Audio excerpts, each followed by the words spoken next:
Hello everyone, I welcome you all to the next lecture of quadratic equations. और बच्चों, अभी तक के जो दो लेक्चर्स हमने देखे हैं उसमें एक हद तक बच्चों हमने जो देखा है वो थ्योरेटिकल पार्ट देखा है। आज के लेक्चर में बच्चों हम उस थ्योरी का एप्लीकेशन देखेंगे कि किस तरीके से अभी तक जो हमने थ्योरी पढ़ी है उसको हम अप्लाई कर सकते हैं क्वेश्चंस के सॉल्विंग में। ठीक है बच्चों, तो देखो पहला सवाल जो लिखा हुआ है इससे रिलेटेड थ्योरी हमने बेटा लास्ट लेक्चर में पढ़ी थी। सवाल में हमारे सामने लिखा है if one root of the quadratic equation ax square plus bx plus c where a b c belongs to rational number। याद करो जो लास्ट लेक्चर में बेटा मैंने आपको दो नोट पॉइंट बताए थे, उसमें मैंने आपको बताया था कि अगर बेटा a b और c रियल नंबर होते हैं, अगर a b और c रियल नंबर होते हैं, उस सिचुएशन में अगर रूट्स इमेजिनरी होंगे सिर्फ और सिर्फ तब वो कॉम्प्लेक्स कॉन्जुगेट के फॉर्म में अपीयर करेंगे। और अगर बेटा a b c rational number होते हैं, अगर ABC रैशनल नंबर होते हैं सिर्फ और सिर्फ तब अगर अंडर रूट मतलब इरैशनल आ रहा है उसके अंदर, अगर D आपका परफेक्ट स्क्वायर नहीं है सिर्फ और सिर्फ तब कॉन्जुगेट सर्ड्स आएंगे, अदरवाइज नहीं आएंगे, provided ABC are rational numbers. ये वाला बेटा नोट पॉइंट दोनों के दोनों लास्ट लेक्चर में हमने किया था। अब अगर रैशनल है तो ऑब्वियस सी बात है कि रियल तो होगा, अगर रैशनल है तो ऑब्वियस सी बात है रियल तो होगा। तो सवाल अपने पास लिखा हुआ है कि भाई अगर ax² + bx + c में ABC रैशनल है तो हमें बताना है कि क्वाड्रेटिक इक्वेशन क्या बनेगा इन तीनों केसेस में। अगर ये रूट्स, अगर one of the roots are these things, तो बताना है हमको कि क्वाड्रेटिक इक्वेशन क्या बनेगा। तो बेटा देखो बहुत आसान सी बात है कि अगर मुझे दिख रहा है कि एक रूट 1 + 2 आयोटा दिया हुआ, अगर एक रूट बेटा 1 + 2 आयोटा दिया हुआ है और अगर ABC हमारे पास रैशनल है, देयरफॉर रियल है, तो मुझे पता होगा कि अगला रूट विल बी 1 - 2 आयोटा। जो साइन चेंज होता है हमेशा बेटा वो कॉम्प्लेक्स वाले टर्म के पहले होता है। इसको कभी भी मतलब आप ये सोचिए कि अगर आपको ये 2 आयोटा + 1 लिखा होता, अगर वो पहला वाला रूट अगर 2 आयोटा + 1 लिखा होता तो आप बेटा दूसरा रूट 2 आयोटा -1 नहीं लिखते, आप बेटा दूसरा रूट 2 आयोटा -1 नहीं लिखते, आप दूसरा रूट अभी भी -2 आयोटा + 1 लिखते, आप दूसरा रूट अभी भी -2 आयोटा + 1 लिखते, क्योंकि ये जो माइनस साइन है ये हमेशा किसके पास आता है, ये माइनस साइन बेटा हमेशा आता है हमारा कॉम्प्लेक्स वाले टर्म के पास। ठीक है, अब यहां से अगर हमारे पास मान लीजिए दोनों हमको पता चल गए, अगर मान लो बेटा हमको दोनों ये चीजें पता चल चुकी हैं, तो अब बहुत आसान सा है कि सम ऑफ रूट्स कितना आएगा बताओ। सम ऑफ रूट्स अगर मैं दोनों को ऐड करूंगा तो सम ऑफ रूट्स आएगा 2। और अगर हम प्रोडक्ट ऑफ रूट्स की बात करें, अगर बेटा हम प्रोडक्ट ऑफ रूट्स की बात करें तो देखो a + b * a - b क्या होता है, a² - b² होता है, मतलब ये आ जाएगा 1 - b² मतलब 2 आयोटा का होल स्क्वायर। और इसको जब आप बेटा सॉल्व करोगे देन इट विल बी 1, फिर -2 का स्क्वायर इज 4 एंड आयोटा का स्क्वायर इज -1, तो ये +1 हो जाएगा। इसका मतलब product of roots comes out to be 5।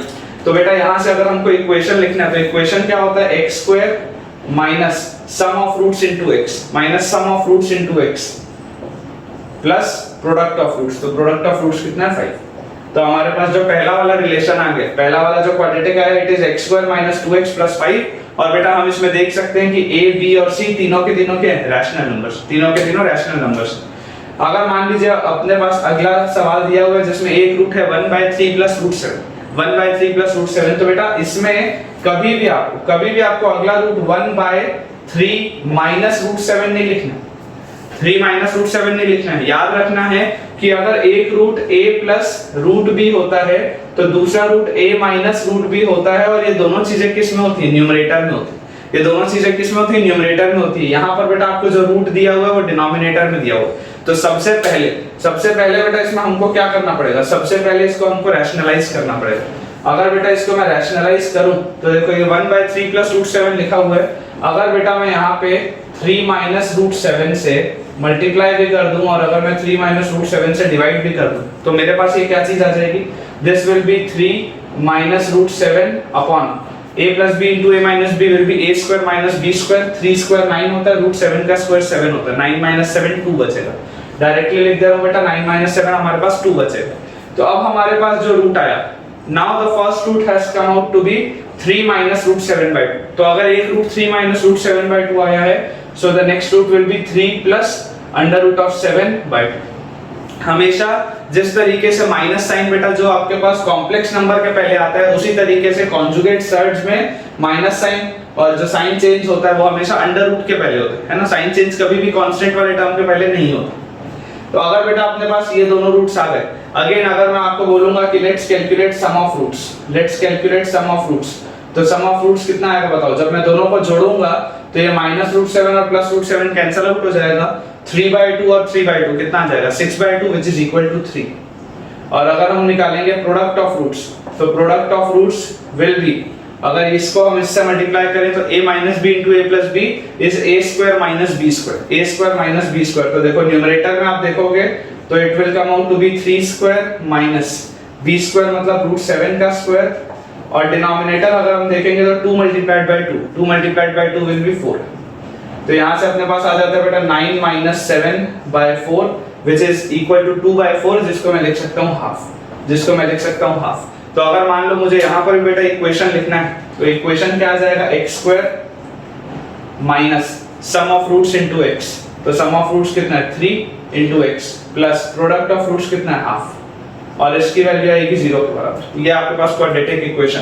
अगर आपको बेटा इसको फर्दर रीअरेंज करके लिखना है टर्म्स को, सो दैट यहाँ पे डिनोमिनेटर में 2 ना दिखे, तो it can be written as 2x² - 6x + 1 is equal to 0। मैं अगर दोनों साइड 2 से मल्टीप्लाई कर दूंगा तो ये वाला रिलेशन मेरे पास आ जाएगा। लास्टली बेटा देखो हमारे पास एक रूट दिया हुआ है क्या, √2 - 1। तो अगेन जैसा हमको पता है कि हमेशा जब भी साइन चेंज होता है वो अंडर रूट के पहले होता है, कभी भी कांस्टेंट टर्म के पहले नहीं होता। उस लॉजिक से the next root should be -√2 - 1। और जैसे बेटा ये मेरे पास नेक्स्ट रूट आ गया, अब आप बेटा यहाँ पे ये देख सकते हैं कि जो सम ऑफ रूट्स होगा it will be equal to, sum of roots will be equal to ये √2 और -√2 कैंसिल आउट हो जाएगा, -1 और -1 -2। और अगर हम बात करेंगे बेटा प्रोडक्ट ऑफ रूट्स की, तो product of roots will be equal to, देखो -1 + √2 -1 -√2 क्या आ जाएगा a² - b², तो दिस विल बी -1 का स्क्वायर -√2 का स्क्वायर। इसकी वैल्यू आ जाएगी -1 का स्क्वायर होता है 1 -√2 का स्क्वायर होता है 2, तो this will be equal to -1। तो इक्वेशन जो इस केस में आ जाएगा, लास्ट केस में it will be x² minus some of roots into x, तो -2 * x plus product of roots is -1 and it can be further written as x² + 2x - 1 is equal to 0। ये हमारे पास बेटा roots, ये हमारे पास इसके roots हैं। आप सेकंड वाले भी केस में देख सकते हैं, सारे के सारे जो ABC की वैल्यू है वो रैशनल नंबर है। थर्ड वाले भी केस में बेटा हम देख सकते हैं ABC की जो वैल्यू है वो रैशनल नंबर है। तो बेटा देखो एक बहुत इंपॉर्टेंट कंसेप्ट है जो मुझे लगता है शायद आपको नहीं पता होगा। कंसेप्ट ये है, अगर ax² + bx + c की वैल्यू हमें 0 दी हुई है, क्वाड्रेटिक इक्वेशन दिया हुआ है जिसमें मुझे मेंशन्ड है कि a b और c तीनों के तीनों क्या है ऑड इंटीजर्स, a b और c तीनों के तीनों ऑड इंटीजर्स हैं, then the roots can not be rational. Condition क्या होती है कि उसके रूट्स रैशनल नहीं हो सकते। बोलने का मतलब क्या है कि जैसे मान लो बेटा अगर हम रूट्स निकाल रहे हैं, अगर हम इसके रूट्स निकाल रहे हैं एंड रूट अगर इसका है -b ± √b² - 4ac/2a। अब अगर बेटा ये वाली चीज को रैशनल होना है, इसका मतलब क्या है, इसका मतलब ये है that this discriminant must be a perfect square. अगर इसको रैशनल होना है इसका मतलब ये है कि discriminant must be a perfect square. लेकिन जो मैं आपको बेटा कंसेप्ट बता रहा हूं वो कंसेप्ट ये बोलता है कि अगर a b और c बेटा आपके पास ऑड इंटीजर्स दिए हुए हैं, अगर a b और c आपके पास ऑड इंटीजर्स दिए हुए हैं तो कभी भी बेटा d आपका परफेक्ट स्क्वायर नहीं हो सकता। Roots can not be rational and if roots are real, अगर मान लो b² - 4ac की वैल्यू 0 से बड़ी होगी, अगर b² - 4ac की वैल्यू 0 से बड़ी होगी तो रूट्स हमेशा उसके रैशनल होंगे, roots can not be rational. तो इसका बेटा अपन प्रूफ देख लेते हैं, क्योंकि इस तरीके का जो सवाल है, इस तरीके का सवाल बेटा अपने पास असर्शन रीजन में आता है। इस तरीके का सवाल अपने पास असर्शन रीजन में आता है तो अपने को आइडिया होना चाहिए, आपको आइडिया होना चाहिए बेटा, नहीं तो एडवांस का आप मान के चलो आपका एक सवाल तय है गलत होना, ठीक है ना। यहाँ पे देखो अगर अपने पास लिखा हुआ है ये वाली पूरी की पूरी चीज, अब ये ऑड इंटीजर्स दी, अगर ये ऑड इंटीजर्स दिए तो let us assume that a is equals to 2m + 1 इस तरीके का है, जहां पे m कोई भी वैल्यू ले सकता है 0 1 2 3 4 कुछ भी, है ना। b इज इक्वल्स टू आपके पास 2n + 1 ले लेते हैं और c को अपन ले लेते हैं 2l + 1, ठीक है। और इसके बाद बेटा आप एक चीज सोच के मुझको बताओ, आप बेटा मुझको एक चीज सोच के बताओ कि जो डिस्क्रिमिनेंट होगा, आप देखो अगर मान लो इसको परफेक्ट स्क्वायर होना है, अगर मान लो चलो कि मैं आपको बोलता हूँ let us assume to the contrary that d is a perfect square, let us assume that d is a perfect square। तो अगर बेटा d मेरे पास परफेक्ट स्क्वायर होगा, अगर बेटा मान लो d मेरे पास परफेक्ट स्क्वायर होगा, तो मैं इसमें क्या लिख सकता हूँ कि b स्क्वायर माइनस 4ac मान लेते हैं when it is equal to d, तो मान लेते हैं ये परफेक्ट स्क्वायर है। तो अगर मैं इसको बेटा इस तरीके से लिखूं कि देखो b की जगह अपन लिख लेते हैं 2n प्लस 1 का होल स्क्वायर माइनस 4, a की जगह हम लिख लेते हैं 2m प्लस 1 का whole square, sorry 2m plus 1 into c की जगह अपन लिख लेते हैं 2l प्लस 1, c की अपन जगह लिख लेते हैं 2l प्लस 1। और यहाँ पर अगर मैंने लिखा हुआ है डिस्क्रिमिनेंट, तो इस डिस्क्रिमिनेंट को सोच के देखो, क्या मैं कोई 2p प्लस 1 के फॉर्म का बोल सकता हूँ क्या मैं इसको डिस्क्रिमिनेंट को कोई 2p प्लस 1 के फॉर्म का बोल सकता हूँ क्या? इस तरीके से मैंने क्यों बोला, इस तरीके से इसको मैंने बेटा क्यों बोला, आप एक चीज समझो कि 2p प्लस 1 हमेशा एक ऑड नंबर होगा, 2p प्लस 1 हमेशा एक ऑड नंबर होगा, या मैं आपको ये बोलना चाह रहा हूँ कि डिस्क्रिमिनेंट जो होगा it will always be an odd number, क्यों? क्योंकि देखो b आपके पास ऑड है, तो b का स्क्वायर भी क्या होगा, ऑड होगा, ऑड नंबर का स्क्वायर ऑड होता है। अच्छा a आपके पास ऑड है, c आपके पास ऑड है, और ये दोनों ऑड नंबर 4 से मल्टीप्लाई कर रहे हैं, मतलब ये बात तो 100% श्योर है कि 4ac जो होगा वो इवन होगा, तो अगर मैं एक ऑड नंबर में से एक इवन नंबर को सब्ट्रैक्ट कर रहा हूं, तो 100% जो मेरे पास बचेगा वो एक ऑड नंबर होगा। जब एक ऑड नंबर में से मैं एक इवन नंबर को सब्ट्रैक्ट कर रहा हूं, तो 100% मेरे पास जो बचेगा वो एक ऑड नंबर होगा, और अगर वो परफेक्ट स्क्वायर है तो वो किसी ना किसी ऑड नंबर का ही परफेक्ट स्क्वायर हो सकता है, कोई भी ऑड नंबर किसी इवन नंबर का परफेक्ट स्क्वायर कभी भी नहीं हो सकता। ये बात आपको भी पता है कि अगर एक ऑड नंबर कोई परफेक्ट स्क्वायर है तो उसका जो स्क्वायर रूट होगा वो भी ऑड नंबर ही होगा, इवन तो हो नहीं सकता। इसलिए मैंने इसको मान लिया कुछ 2p प्लस 1 के फॉर्म का, जहां पे p भी कोई भी वैल्यू ले सकता है, 0 1 2 3 4 कुछ भी ले सकता है। पॉइंट इसमें ऐसा है बेटा कि देखो अगर तो डिस्क्रिमिनेंट 0 से छोटा है, तो बात ही खत्म हो गई, इसके कॉम्प्लेक्स रूट्स आ जाएंगे, है ना, और वो भी कॉम्प्लेक्स कॉन्जुगेट आएगा क्योंकि ये ऑड इंटीजर। लेकिन अगर बेटा डिस्क्रिमिनेंट 0 से बड़ा है, तो उस सिचुएशन में ये बोला जा रहा है कि हमेशा इरैशनल रूट्स आते हैं, जिसका अभी हम प्रूफ देख रहे हैं। हमने ये मान लिया है कि जो d है वो परफेक्ट स्क्वायर है, अपन ने कॉन्ट्ररी में माना है, और अभी अपन अपना जो अज्यूम हमने किया उस चीज को गलत प्रूफ करेंगे, और उससे फिर ये सवाल हमारा सॉल्व हो जाएगा। तो यहां से देखिए, अगर बेटा इसको मैं ऐसा लिख लूं कि 2n प्लस 1 का होल स्क्वायर, और ये वाले टर्म को अगर मैं LHS में ले आऊं तो ये आ जाएगा माइनस 2p प्लस 1 का whole square, and this shall be equal to ये वाले पूरे टर्म को वहां ले जाते हैं, तो 4 times 2m plus 1 multiplied by 2l plus 1, ये चीज आ जाएगी। अब बेटा बहुत आसानी से हम ये चीज यहाँ पर देख सकते हैं कि देखिए 2n प्लस 1 क्या है। अगर मान लो हम इसको चलो ऐसा कर लेते हैं, आप इसको बेटा डायरेक्टली देख लो कि ये इस तरीके से, ये 2n प्लस 1 का होल स्क्वायर लिखा हुआ है, इसको मैं लिख लेता हूँ a square minus b square है, तो a plus b multiplied by a minus b, तो 2n plus 1 minus 2p minus 1, ये a square minus b square से मैंने एक्सपैंड कर लिया, और यहाँ पर 4 times 2m plus 1 multiplied by 2l plus 1 वैसे का वैसे ही लिखा हो, ठीक है।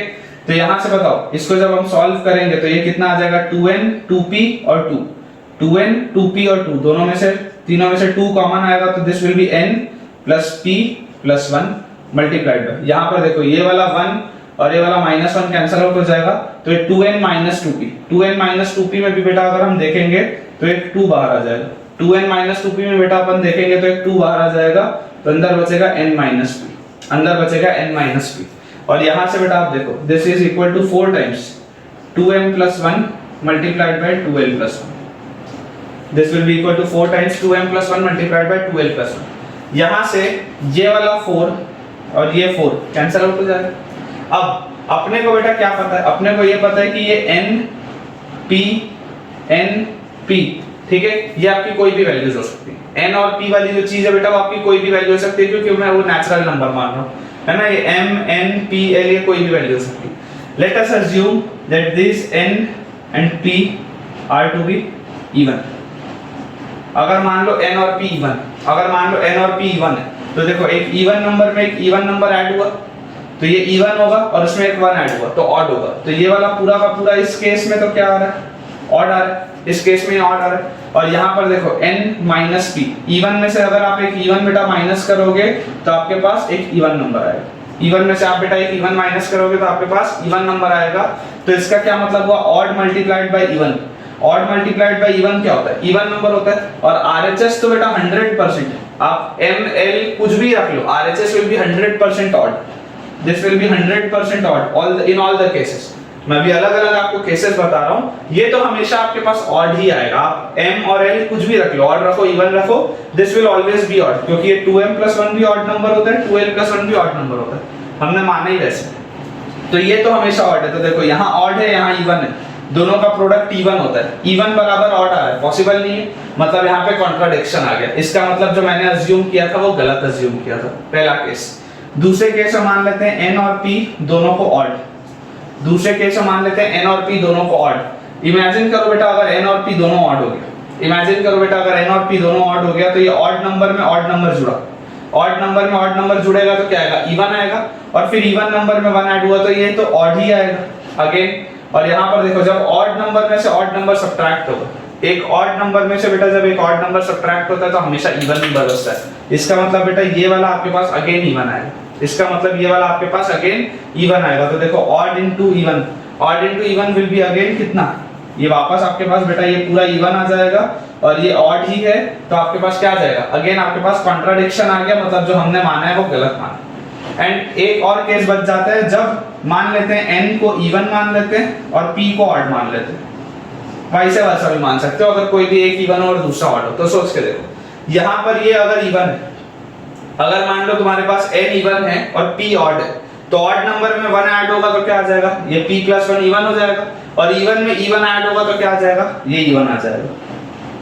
और उसके बाद देखो n - p, ऑड में से आप इवन बेटा अगर सब्ट्रैक्ट करोगे, इवन में से आप ऑड सब्ट्रैक्ट करोगे तो ऑड आएगा, इवन इनटू ऑड अगेन कितना आएगा, इवन आएगा, लेकिन वो तो ऑड ही है।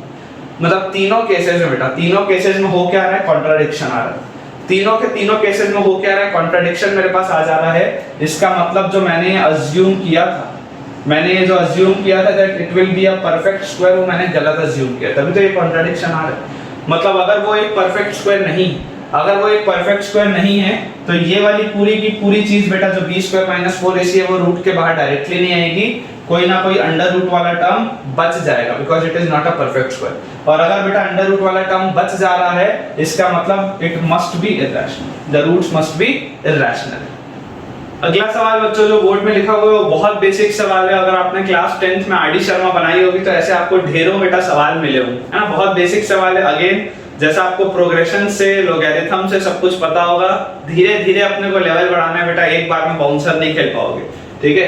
तो चलो यहाँ पर बेटा अपने पास देखो दिया हुआ है x² + x + 3 की वैल्यू 0 है ना। ये क्वाड्रेटिक इक्वेशन है जिसके दो रूट्स है अल्फा और बीटा, एंड मुझे बोला जा रहा है calculate the value of these things. अब ऐसे सवालों में बेटा कभी भी आपको अल्फा और बीटा की वैल्यू नहीं निकालनी होती, आपको कभी भी रूट्स फाइंड आउट नहीं करने होते। ऐसे सवालों में बेटा जो कंसेप्ट यूज होता है that is of sum of roots and product of roots. जो बेटा आपको कंसेप्ट यूज करना है वो यूज करना है सम ऑफ रूट्स का और प्रोडक्ट ऑफ रूट्स का। अगर हम बात करें यहाँ पर सम ऑफ रूट्स क्या होगा, alpha plus beta, sum of roots होगा क्या, alpha plus beta, and that will be minus times of coefficient of x upon coefficient of x square, so it will come out to be -1, ठीक है।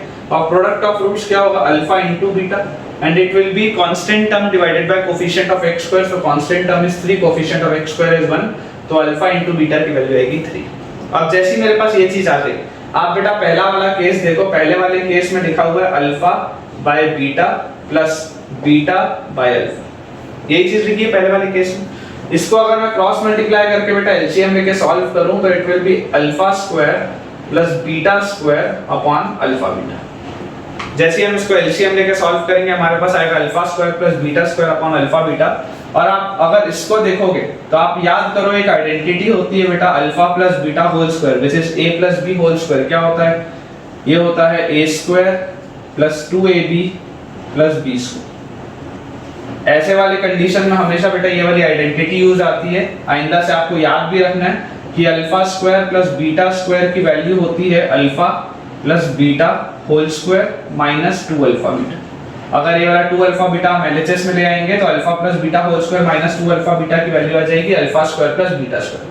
अगर आपको नहीं पता था तो आइंदा से आपको ये चीज याद रखनी है। जैसे ही हमारे पास बेटा ये वाली चीज आ गई तो यहाँ से देखो ये alpha square plus beta square लिखा हुआ है। This alpha square plus beta square can be written as this alpha square plus beta square can be written as alpha plus beta whole square minus 2 alpha beta upon denominator में बेटा alpha beta as it is, denominator में alpha beta as it is है।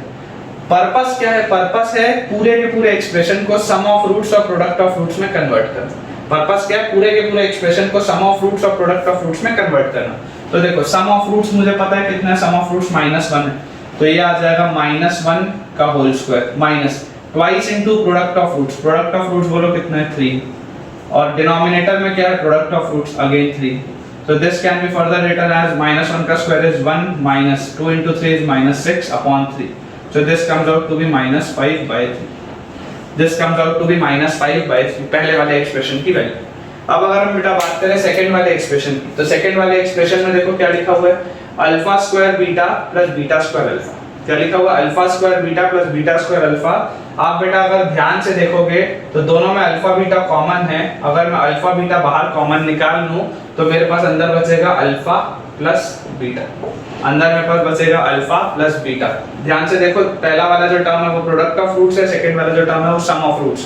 तो product of roots है 3, sum of roots की value दी हुई है -1, तो इस पूरे एक्सप्रेशन की value will be equal to -3। बहुत आसान से बेटा सवाल है ये सारे के सारे। अगले सवाल में बच्चों आप ये देख सकते हैं कि ये सेम कंसेप्ट का सवाल है लेकिन उससे एक लेवल ऊपर। सेम कंसेप्ट है लेकिन उससे एक लेवल ऊपर। क्या लिखा हुआ है? If fx is equals to x square plus twice of ax plus b। ये हमारे पास एक क्वाड्रेटिक एक्सप्रेशन है जिसके दो रूट्स है अल्फा और बीटा, और a और b जो है कोएफिशिएंट ऑफ x और आपका कांस्टेंट वाला term they are rational numbers. ठीक है, alpha square plus beta square is लिखा is not a perfect square, ऐसा अपने को लिखा हुआ है। ये जो alpha square plus beta square it is not a perfect square. Find out a quadratic equation with rational coefficients whose one root is this thing। हमें एक ऐसा क्वाड्रेटिक इक्वेशन निकालना है रैशनल कोएफिशिएंट्स के साथ जिसका एक रूट ये। अब बच्चों आप बहुत आसानी से ये चीज देख सकते हैं कि अगर बेटा आपके पास alpha square plus beta square, अगर आपके पास alpha square plus beta square एक परफेक्ट स्क्वायर नहीं है तो इसका मतलब क्या? अगर बेटा ये एक परफेक्ट स्क्वायर नहीं है तो इसका मतलब ये अंडर रूट वाला टर्म मुझे दिखाई दे। अगर ये बेटा मुझे अंडर रूट वाला टर्म यहाँ पर दिखाई दे रहा है तो क्या ये चीज मैं बोल सकता हूँ? क्या ये चीज बेटा मैं बोल सकता हूँ कि आप ध्यान से देखो अगला जो रूट होगा क्वाड्रेटिक एक्सप्रेशन का that will be alpha plus beta minus times of root over alpha square plus beta square. क्यों मैंने ये डायरेक्टली लिख लिया? बेटा ये मैं डायरेक्टली इसलिए बोल पा रहा हूँ क्योंकि देखो आपके पास ये a और b जो क्या है वो दोनों के दोनों क्या है? a और b दोनों के दोनों आपके पास रैशनल नंबर्स, a और b दोनों के दोनों रैशनल नंबर्स हैं। अगर अल्फा और बीटा उस इक्वेशन के रूट्स थे तो सम ऑफ रूट्स कितना होता? सम ऑफ रूट्स होता -2a, सम ऑफ रूट्स होता -2a। प्रोडक्ट ऑफ रूट्स कितना होता? प्रोडक्ट ऑफ रूट्स होता आपके पास b, प्रोडक्ट ऑफ रूट्स आपके पास होता b। अगर मान लो बेटा ये वाली चीज और ये वाली चीज दोनों के दोनों रैशनल नंबर आपको दिए हुए हैं, इसका मतलब ये क्या है कि अल्फा और बीटा भी आपके पास क्या होंगे? रैशनल रूट्स हो सकते हैं। अल्फा और बीटा भी आपके पास रैशनल रूट्स हो सकते हैं। एंड अगली चीज ये भी है कि क्योंकि alpha square plus beta square, क्योंकि alpha square plus beta square बेटा आपके पास कहीं पे भी ये मेंशन नहीं है, मतलब आपको ये दिया हुआ है क्लियरली कि ये परफेक्ट स्क्वायर नहीं, तो ये बात तो क्लियर है कि यहाँ अंडर रूट वाला टर्म बचेगा। तो इस सवाल के लिए आगे अप्रोच करने के लिए अपने पास और कोई तरीका नहीं है other than believing in this कि भाई यही एक अंडर रूट वाला टर्म होगा और इसका जो कॉन्जुगेट साइड होगा उसमें माइनस साइन के साथ आएगा। इसके अलावा और कोई ऑप्शन नहीं, इसके अलावा मैं और कोई अप्रोच से इसको आगे बढ़ नहीं सकता। एक बार बेटा मेरे पास ये दोनों रूट्स आ गए, एक बार बेटा मेरे पास ये दोनों रूट्स आ गए, अब मेरे लिए कहानी आसान है कि हाँ सम ऑफ रूट्स की अगर हम बात करेंगे, अगर हम बेटा इसमें सम ऑफ रूट्स की बात करेंगे तो देखो इन दोनों को जब मैं ऐड करूंगा तो मेरे पास सम ऑफ रूट्स आएगा twice of alpha plus beta. और अगर हम प्रोडक्ट ऑफ रूट्स की बात करेंगे so product of roots will be ये a plus b, a minus b, क्या हो जाएगा a square minus b square. So it will be alpha plus beta whole square minus under root वाले का square क्या हो जाएगा? Alpha square plus beta square, under root हट जाएगा। तो जैसे आप इसको सॉल्व करोगे alpha square plus beta square plus 2 alpha beta minus alpha square minus beta square, मैं डायरेक्टली लिख दे रहा हूं बेटा, ये बच के 2 अल्फा बीटा आएगा। आप सॉल्व करके देख लेना, यही आपके पास बस बचेगा।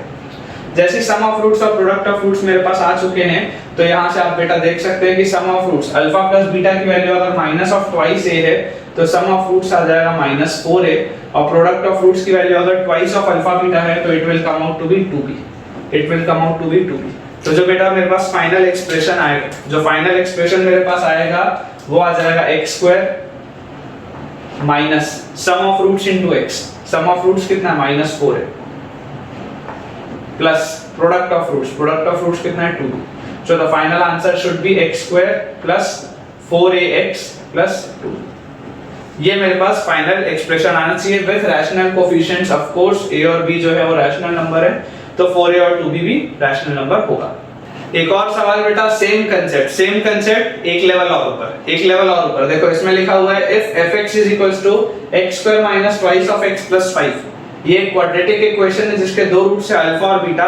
तो form of quadratic equation whose roots are gamma, इसको गामा बोलते हैं बेटा, इसको डेल्टा बोलते हैं, ठीक है ना। जैसे अल्फा बीटा होता है उसके बाद गामा आता है फिर delta, this is gamma and this is delta. तो गामा का ये वैल्यू है, डेल्टा का ये वैल्यू। हमें एक क्वाड्रेटिक इक्वेशन बनाना है which is of this form, x square minus some of roots मतलब gamma plus delta into x plus product of roots gamma into delta. मुझे एक ऐसा एक्सप्रेशन बनाना है, मुझे बेटा एक ऐसा एक्सप्रेशन बनाना है। अब अगर बेटा आप ये बोलोगे कि सर ऐसा करते हैं गामा को और डेल्टा को जोड़ देते हैं फिर दोनों को प्रोडक्ट भी कर देते हैं और उसके बाद फिर जैसा पढ़े हैं वैसा बनाएंगे, बेटा पागल हो जाओगे, सवाल का आंसर नहीं आएगा, किसी भी कीमत में सॉल्व नहीं कर पाओगे, बहुत ज्यादा कॉम्प्लेक्स हो जाएगा। तो तरीका सीखते हैं। देखो अपने पास यहाँ पर दिया हुआ है कि अल्फा और बीटा जो है वो उसका रूट है। अपने पास क्या दिया हुआ है कि अल्फा और बीटा जो है वो उस इक्वेशन का रूट है। मतलब मैं ये बोल सकता हूँ कि जब मैं उस इक्वेशन में अल्फा डालूंगा तो पूरे के पूरे एक्सप्रेशन की वैल्यू 0 हो जानी चाहिए। जब मैं इस पूरे के पूरे इक्वेशन में अल्फा डालूंगा तो पूरे के पूरे एक्सप्रेशन की वैल्यू 0 हो जानी चाहिए। तो बच्चों क्या मैं ये बोल सकता हूँ कि alpha square minus twice of alpha plus 5 should be equal to 0। सोच के देखो। और वैसे ही अगर मैं यहाँ पे बीटा डालूंगा पूरे एक्सप्रेशन में तो भी पूरा का पूरा एक्सप्रेशन मेरा 0 हो जाएगा। तो I can say that beta square minus twice of beta plus 5 should also be equal to 0। अब पूरी की पूरी बात आती क्या है? पूरी की पूरी बेटा बात ये आती है कि अगर ये एक्सप्रेशन मेरे पास 0 है तो इस एक्सप्रेशन को मैं कैसे यूज करूं कि मैं इसको सिंपलीफाई कर पाऊं। मैंने क्या बोला, अगर ये वाले एक्सप्रेशन की वैल्यू मेरे पास 0 है तो इस एक्सप्रेशन को मैं कैसे यूज करूं कि वो चीज अपन सिंपलीफाई कर पाए। ठीक है, तो चलो मैं आपको सिखाता हूं बेटा, मैं आपको सिखाता हूं। आप ऐसे सिंपली आप ऐसे चलो इमेजिन करने की कोशिश करो कि मान लो अगर आपके पास एक इक्वेशन लिखा होता 2x + 3। मान लो अगर आपके पास एक इक्वेशन ऐसा लिखा होता 2x + 3 और मान लो बेटा अगर मुझको पता होता कि x + 1 की वैल्यू 0 है। मान लो अगर मुझको बेटा ये पता होता कि x + 1 की वैल्यू 0 है तो एक तरीका तो क्या है कि भैया यहाँ से तुम बोल दो x की वैल्यू -1 है और उसको यहाँ पे पुट कर दो। तो x की वैल्यू जैसी -1 तुम यहाँ पे पुट करोगे तो इसका आंसर 1 आ जाएगा, इसका आंसर 1 आ जाएगा। इसको लिखने का एक तरीका और होता है, क्या होता है कि अगर इस 2x + 3 को मैं कुछ ऐसे डिवाइड करूं या ऐसे बांटूं कि मुझे ये वाला एक्सप्रेशन दिखने लग जाए।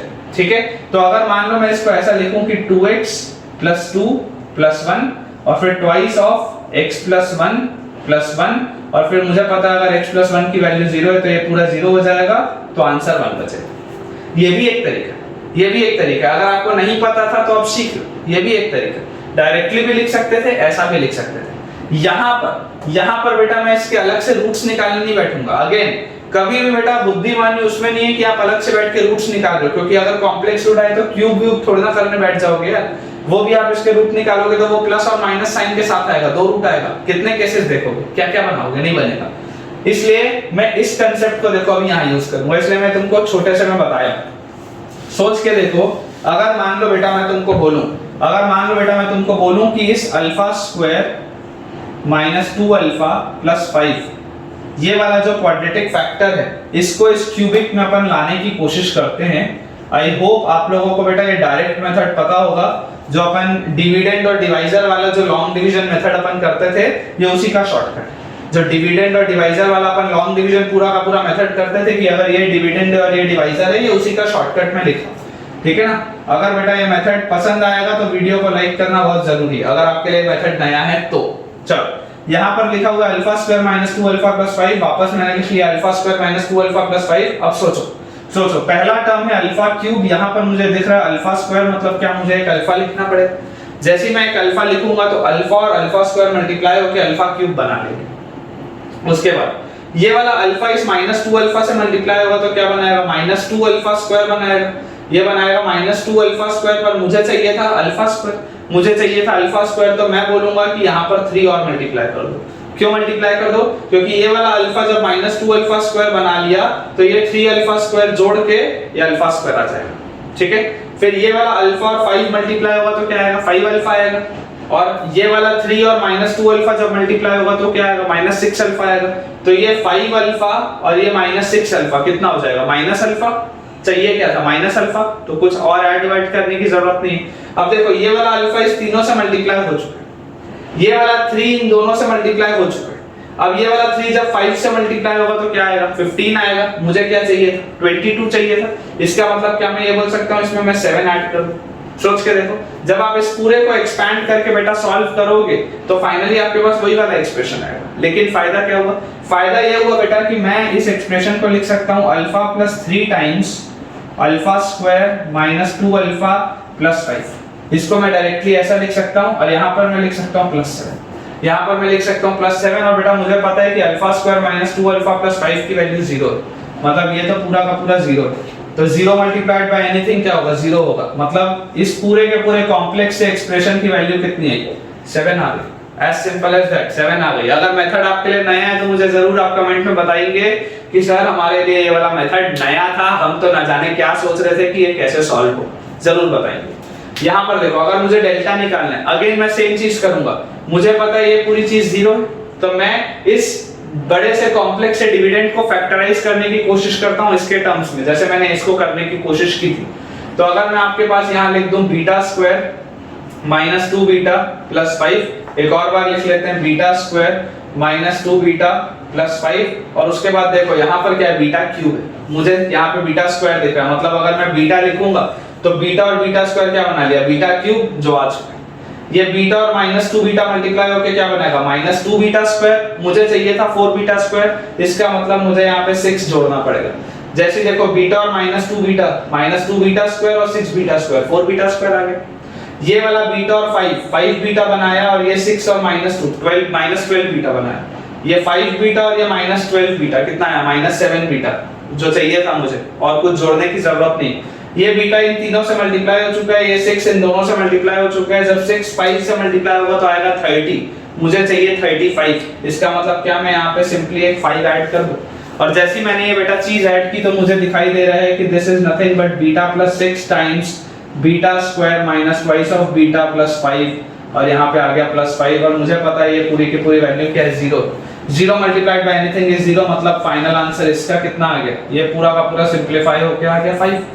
गामा की वैल्यू आ गई 7, डेल्टा की वैल्यू आ गई 5। क्या अभी एक्सप्रेशन लिखना बेहद आसान है बेटा, ये एक्सप्रेशन लिखना। Final answer will be x square minus gamma plus delta 7 plus 5 12x plus gamma into delta 7 into 5 35 is equal to 0। This is my final answer. Board में बच्चों को 2 सवाल दिख रहे हैं, दोनों के दोनों सेम पैटर्न के, दोनों के दोनों सेम पैटर्न के। देखो अपने पास लिखा हुआ है if x is equals to 1 plus iota complex number, find x cube minus x square plus 3। अब इसको एक बेटा करने का तो तरीका बहुत आसान सा है कि तुम x की जगह डाल दो 1 plus iota, तो उसका 1 plus iota का क्यूब माइनस 1 plus iota का स्क्वायर और प्लस 3 करके सॉल्व करो, आंसर आ जाएगा।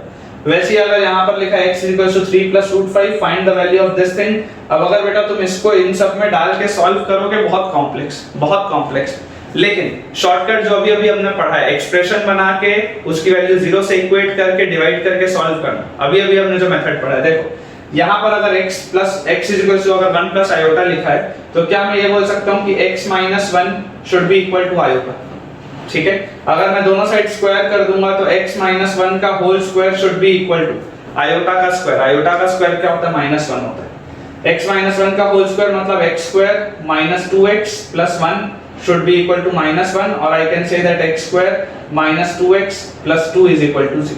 ये मेरे पास एक्सप्रेशन आ गया। मुझे पता है कि उसकी मुझको वैल्यू निकालनी है। सिंपल सी बात है यार, x square minus 2x plus 2, एक बार और लिख लेते हैं x square minus 2x plus 2। अब देखो वहां पर x क्यूब लाना है, x मल्टीप्लाई कर दो, x और x स्क्वायर मिला के क्या बन गया x क्यूब, x और माइनस 2x मिला के क्या बना minus 2x square, minus 2x square लेके आना था माइनस x स्क्वायर, मतलब क्या मुझे यहाँ पे प्लस 1 लिखना पड़ेगा। तो ये माइनस 2x स्क्वायर और x स्क्वायर क्या मिला गया माइनस x स्क्वायर, ठीक है माइनस x। उसके बाद यहाँ पर x और 2 बोलो कितना होता है 2x और ये देखो 1 और माइनस 2x कैंसिल आउट हो गया। और वैसे भी मुझे यहाँ पे x वाला कोई कोफिशिएंट नहीं दिख रहा है, ये तीनों से मल्टीप्लाई हो चुका है, ये 2 से मल्टीप्लाई हो चुका है, 1 मल्टीप्लाइड बाय 2 इज 2, मुझे लेके आना था 3, मतलब मुझे यहाँ पे एक ऐड करना पड़ेगा 1। और मुझे पता है कि इस पूरे की 0 है, इस पूरे की वैल्यू 0 है, तो फाइनल आंसर इसका कितना आ गया 1। डायरेक्टली बेटा, डायरेक्टली, बहुत आसान। वैसे दूसरे वाले में बेटा सेम कंसेप्ट देखो, x की वैल्यू है 3 plus root 5, तो मैं क्या बोल सकता हूँ I can say that x minus 3 should be equal to root 5, x minus 3 should be equal to root 5, or we can say that x minus 3 whole square should be equal to 5। जैसे ही आप बेटा इसको expand करोगे it will be x square minus 6x plus 9 should be equal to 5, और I can say that x square minus 6x plus 4 is equal to 0।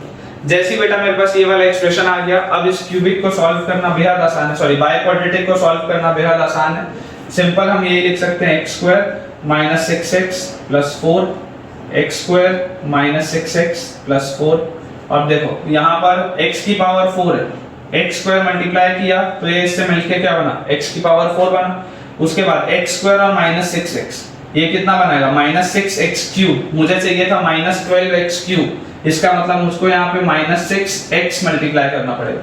ये x minus 6x cube और ये minus 6x cube मिला के कितना बन गया minus 12x cube. इसके बाद देखो ये इससे मल्टीप्लाई हो चुका है अब, और ये इससे मल्टीप्लाई हो चुका है। जब x स्क्वायर और 4 मल्टीप्लाई होगा तो क्या बनेगा 4x स्क्वायर, और जब ये माइनस 6x और ये माइनस 6x मल्टीप्लाई होगा तो क्या बनेगा 36x स्क्वायर। तो 4x स्क्वायर और 36x स्क्वायर कितना होता है 40x स्क्वायर, चाहिए क्या 44x स्क्वायर। तो ऐसा करते हैं बेटा, ये पूरा जो एक्सप्रेशन आया था, ये वाला जो पूरा अपने पास एक्सप्रेशन आया था, इसको एक बार और लिख लेते हैं, x square minus 6x plus 4 एक बार और लिख लेते हैं। अब देखो आपके पास ये 40x स्क्वायर आ चुका था, आपको 44x स्क्वायर चाहिए था, तो इसमें 4 और लिख लो, तो ये कितना बन गया 4 इससे मल्टीप्लाई होकर 44x स्क्वायर बन गया। उसके बाद ये इस पूरे से मल्टीप्लाई हो चुका है, ये वाला जब माइनस 6x 4 से मल्टीप्लाई होगा तो क्या बनेगा माइनस 24x, और माइनस 24x और ये वाला भी कितना आया माइनस 24x, कितना हो गया माइनस 48x। मुझे चाहिए क्या था माइनस 48x, और लिखने की कुछ जरूरत नहीं, ये भी पूरे से मल्टीप्लाई हो चुका है। अब ये जो 4 है इस 4 से मल्टीप्लाई होकर बनेगा क्या 16, मुझे चाहिए था 17, मतलब मुझे सिर्फ यहाँ पे प्लस 1 और ऐड करना बचा हुआ है। And what it means that this complete is 0, this complete is 0, this complete is 0 and my final answer is 1। इतने आसानी से बेटा, इतने आसानी से आप ये पूरी की पूरी चीज सॉल्व कर सकते हैं। अदरवाइज बेटा अगर आप इसको पूरा का पूरा अच्छे से एक एक चीज को सब्स्टिट्यूट करके सॉल्व कर रहे होते तो हालत खराब हो जाती बेटा ये सॉल्व करने में, और ये वाली भी चीज पूरी की पूरी आपसे सॉल्व नहीं हो पाती।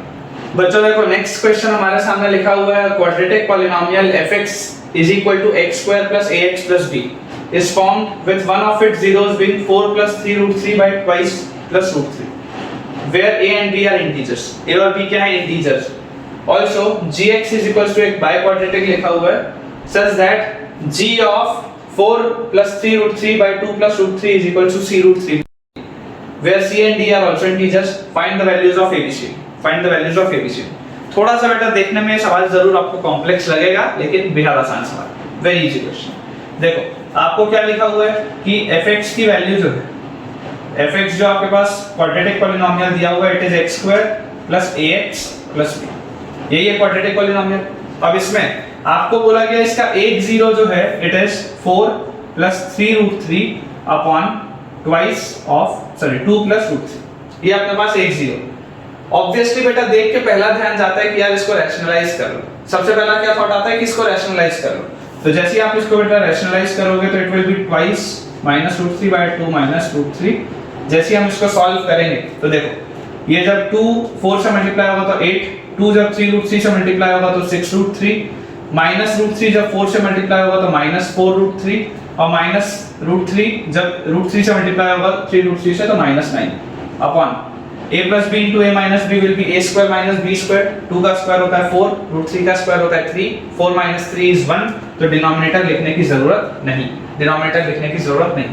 इसको हम बेटा थोड़ा सा और सिंपलीफाई करके लिखेंगे तो it will be 2 root 3 minus 1। मेरे पास जो एक रूट आ गया, मेरे पास जो एक रूट आ गया, जो एक रूट दिया हुआ है वो क्या है, वो एक रूट बेटा आपके पास एक सर्ड है, वो एक इरैशनल नंबर है, एक सर्ड है। और हमें क्या चीज पता है कि अगर आपके पास बेटा देखो a और b इंटीजर है, अगर आपके पास बेटा a और b इंटीजर है तो हमने एक प्रॉपर्टी देखी थी कि जो इरैशनल रूट्स होते हैं वो कॉन्जुगेट सर्ड्स में कब अपीयर करते हैं, वो बेटा कॉन्जुगेट सर्ड्स में तब अपीयर करते हैं जब a b और c तीनों के तीनों रैशनल नंबर होते हैं। जब a b और c तीनों के तीनों रैशनल नंबर होते हैं तो जो रूट्स आते हैं वो कॉन्जुगेट सर्ड में आते हैं। यहाँ पर a और b इंटीजर है which is of course a rational number, और x स्क्वायर का भी जो कोफिशिएंट है वो क्या है 1।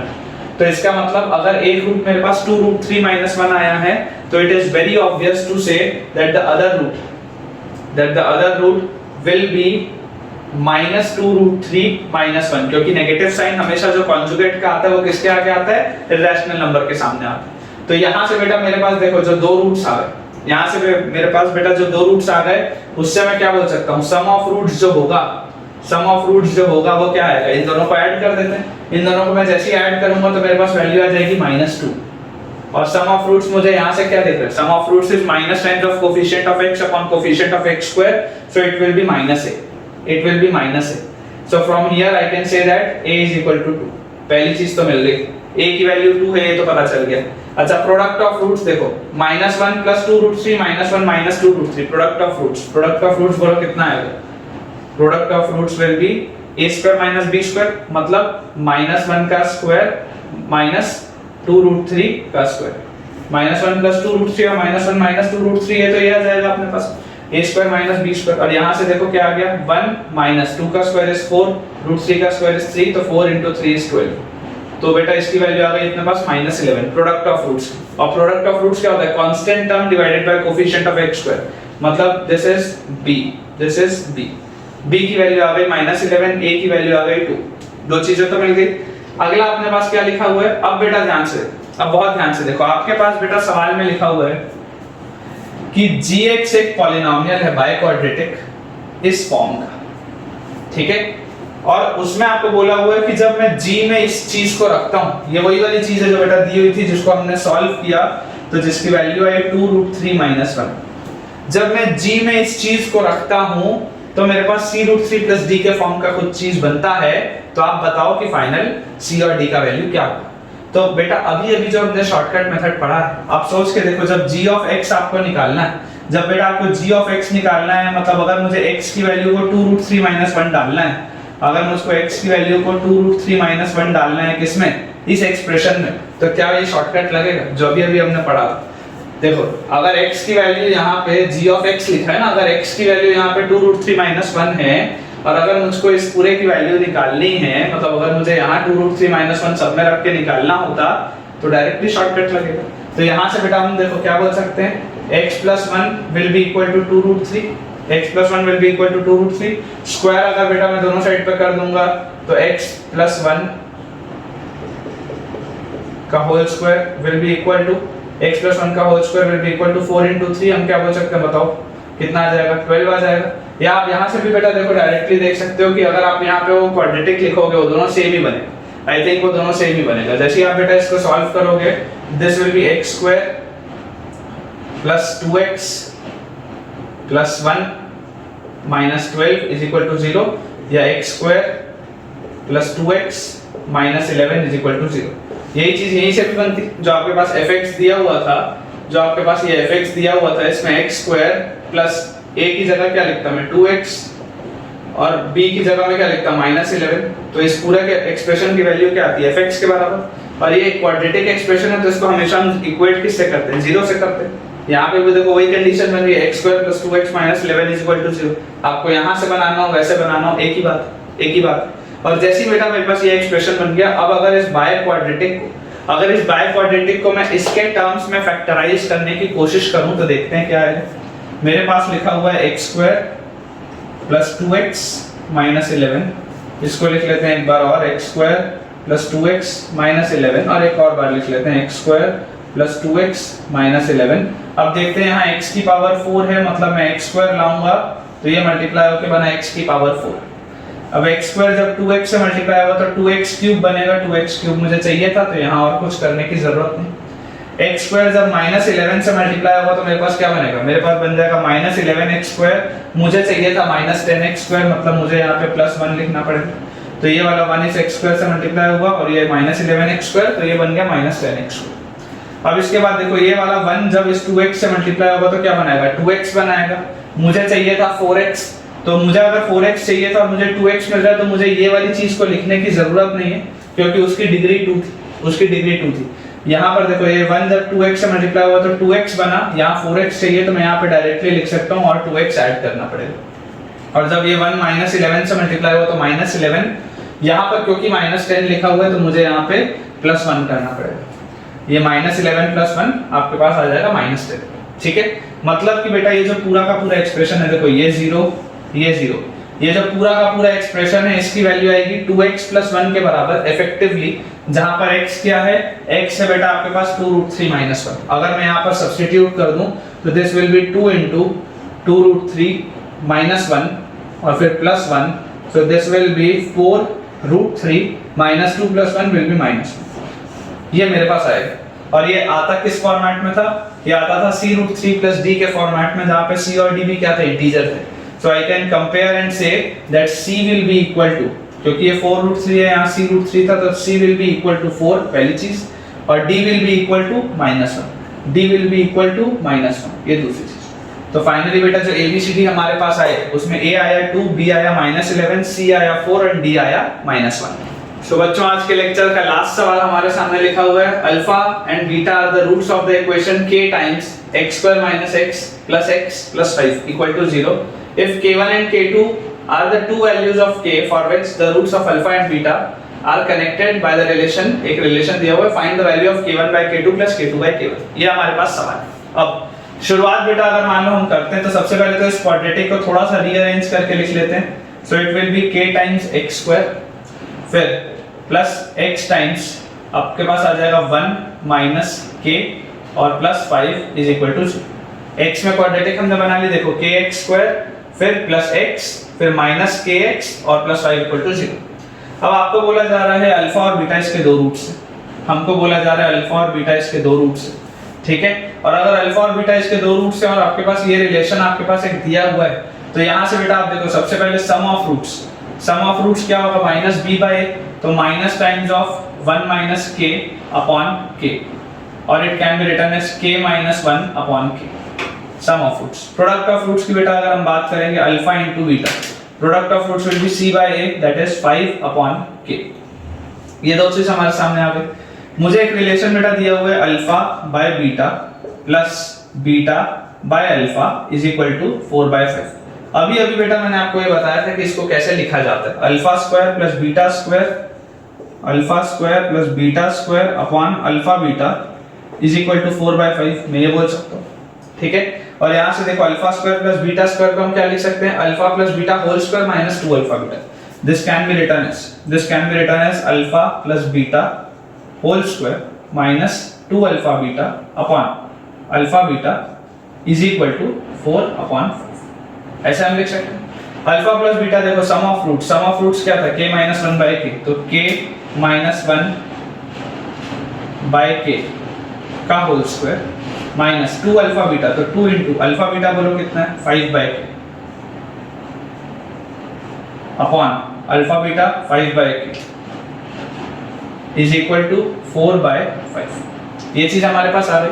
जैसे बेटा हम इसको सॉल्व करेंगे तो आप देखिए थोड़ा सा मैं आपको अगर रीअरेंज करके डायरेक्टली बताऊं तो इस k माइनस 1 बाय k को क्या मैं ऐसा लिख सकता हूं, देखो इसको मैं k माइनस 1 का होल स्क्वायर बोलता हूं और डिनोमिनेटर में k स्क्वायर ऐसे अलग कर लेता हूं, ठीक है ना, स्क्वायर्स को मैंने अलग अलग करके लिख लिया। अब यहाँ पर देखो k स्क्वायर है, यहाँ पर सिर्फ k, इसका मतलब क्या है, इसका मतलब बेटा ये है कि मुझे इसमें डिनोमिनेटर में k को और मल्टीप्लाई करना पड़ेगा और न्यूमरेटर में भी एक k को और मल्टीप्लाई करना पड़ेगा। तो इससे देखो आपके पास एलसीएम क्या आ गया, k स्क्वायर आ गया, एलसीएम k स्क्वायर आ गया। और इसको अगर बेटा मैं थोड़ा सा रीअरेंज करके लिखूं तो देखो मैं डिनोमिनेटर में कॉमन में ले लेता हूं बेटा k स्क्वायर को, है ना, इस पूरे के डिनोमिनेटर में मैं लिख लेता हूं k स्क्वायर को, और ये 2 into 5 into k को अपन लिख लेते हैं 10k, इसको अपन लिख लेते हैं 10k। ये थोड़ा सा अपन ने रीअरेंज कर लिया। अब आप बेटा देखो ये वाला k और ये k स्क्वायर वाला 2 कैंसिल आउट हो जाएगा, और ये वाला 5 और ये वाला 5 कैंसिल आउट हो जाएगा। तो इफेक्टिवली बेटा अगर मैं देखूंगा तो मेरे पास ये लिखा हुआ है k - 1 whole square minus 10k upon ये एक k यहाँ बचा हुआ है और इज इक्वल टू 4। ये मेरे पास बेटा इफेक्टिवली पूरी की पूरी चीज लिखी हुई है। इस k को भी उठा के अपन यहाँ लेके जा सकते हैं, और जैसे ही अपन इसको थोड़ा सा अब सिंप्लीफाई करें so this will be k square minus 2k plus 1 minus 10k, और ये वाला भी minus 4k is equal to 0, और यहाँ से आ जाएगा k square minus 2k minus 10k minus 12k और माइनस 4k माइनस 16k और प्लस 1 इज इक्वल टू 0। ये मेरे पास आ गया पूरा का पूरा। अब आपको देखो क्या बोला जा रहा है, आपको बेटा बोला गया था k1 and k2 are the two values of k for which ये रूट्स इससे कनेक्टेड थे, तो find the value of k1 by k2 plus k2 by k1। Obvious सी बात है मुझे k में क्वाड्रेटिक दिख रहा है। अगर ये मुझे k में क्वाड्रेटिक दिख रहा है तो इसकी जो दो वैल्यूज होंगी k की वो कौन सी आएंगी, k1 और k2 आएगी, क्योंकि ये k1 और k2 कहां से निकला, ये k1 और k2 बेटा इसको जब मैंने अल्फा और बीटा वाले रिलेशन को सॉल्व किया था तब निकला, और ये k1 और k2 उसी में तो कनेक्टेड था ना। यही तो लिखा है k1 and k2 are the two values of k for which roots alpha and beta are connected by this relation। इसका मतलब इसके वाले ये जो क्वाड्रेटिक है k का, इसके दो रूट्स हैं k1 और k2, और मुझे वैल्यू निकालनी है k1 by k2 plus k2 by k1। Again बहुत आसान सी बात है, इसको आप डेल्टा डायरेक्टली लिख सकते हो k1 square plus k2 square by k1 k2, or this can be written as directly k1 plus k2 whole square। This can be directly written as k1 plus k2 whole square minus 2k1 k2 upon k1 k2, जैसे हमने यहाँ पर किया, जैसे बेटा हमने यहाँ पर किया। तो यहाँ से देखो सम ऑफ रूट्स कितना है, सम ऑफ रूट्स आपके पास बेटा ये आपके पास जो इक्वेशन लिखा हुआ है, सम ऑफ रूट्स आ गया माइनस b by a मतलब 16, तो 16 का square minus 2 into product of roots is 1 upon product of roots is 1। 16 का स्क्वायर क्या होता है 256 में से 2 गया तो बचा 254। This should be my final answer.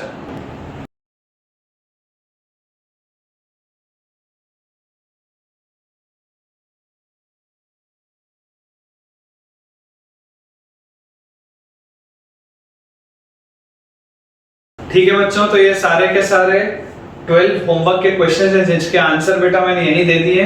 अब से हम यही हैबिट रखा करेंगे कि हर होमवर्क के क्वेश्चन के नीचे मैं उनके आंसर दे दिया करूंगा, सो दैट कि आप लोग अपने आंसर्स टैली कर पाएं।